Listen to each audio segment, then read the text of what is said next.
মন্ত্রী এক এক সময় সাংবাদিক সম্মেলন করে 4টি সেকেন্ডের মধ্যে মাত্র 3 মার্কের পরীক্ষা হয়েছে। এই সময়ের মধ্যে হাসপাতালগুলোতে নার্সের অভাব, চিকিৎসক।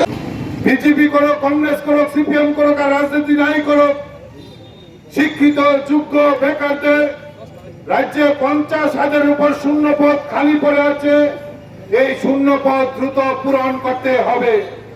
এই শূন্য পদ পূরণ করার পর যদি দেখা যায় এই শূন্য পদে বেশি বেশি বিজেপির ঘরের মানুষ চাকরি পাচ্ছে, আমরা তাকেও স্বাগত জানাতে চাই। আমাদের বক্তব্য হচ্ছে এই শূন্য পদ পূরণে কারা চাকরি পাবেন, কোন দলের পাবেন, এটা আমাদের বিষয় না। আমাদের বিষয় হচ্ছে টাকার বিনিময়ে না, দুর্নীতিকে না, অযোগ্যকে যোগ্য বানিয়ে না, যোগ্যতার